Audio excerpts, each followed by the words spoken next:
Want to know the secret to the best Philly cheesesteak you've ever had? Forget everything you think you know. It's not just about the steak or the cheese. The real magic is in something you'd never expect. Stay with me, because I'm about to show you how to make a cheesesteak so good you'll feel like you're right on South Street in Philly. And yes, I'll reveal that one secret ingredient that changes the whole game. Alright, let's get into it. First up, the star of our show, the steak. I'm using a beautiful ribeye. The marbling is key for flavor and tenderness. The trick is to get it paper thin, so pop your steak in the freezer for about 30 to 45 minutes. This firms it up, making it super easy to slice thinly against the grain. Look at that! Perfect every time. Now for our veggies. We're keeping it classic. 1 large onion and 1 green bell pepper. Slice them up nice and thin. We're not looking to caramelize the onions completely, just soften them up until they're sweet and fragrant. Get your largest skillet or a flat top griddle on medium-high heat. A little oil goes in and then your onions and peppers.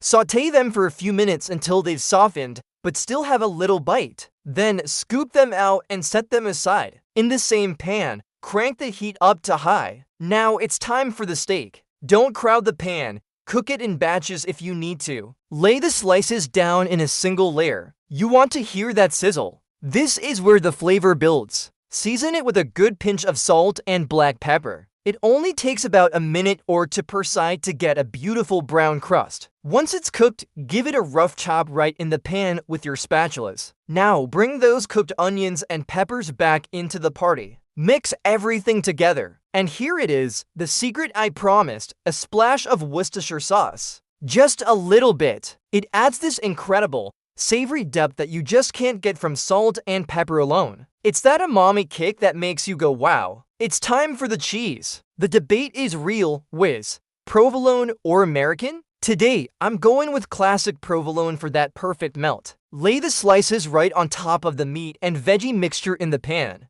Let the steam melt it into gooey perfection. Last step, the bread. A good hoagie roll is non-negotiable. Slice it open, but not all the way through. I like to toast mine just a little bit. Now, the fun part. Place your open roll right on top of the cheesy meat mountain in the pan. Then, with one smooth motion, slide your spatula underneath and flip the whole thing over. Just like that, you have a perfectly loaded cheesesteak. Look at this beauty. The tender steak, the sweet peppers and onions, the gooey melted cheese, all packed into a perfect roll. It's a masterpiece. Okay, here is what you need to make this at home. 1 pound of thinly sliced ribeye steak, 1 large onion, 1 green bell pepper, 8 slices of provolone cheese, 2 large hoagie rolls, 2 tablespoons of Worcestershire sauce, and of course, salt and pepper to taste. If you enjoyed this recipe and want to see more, make sure you hit that like button and subscribe to the channel. Thanks for cooking with me.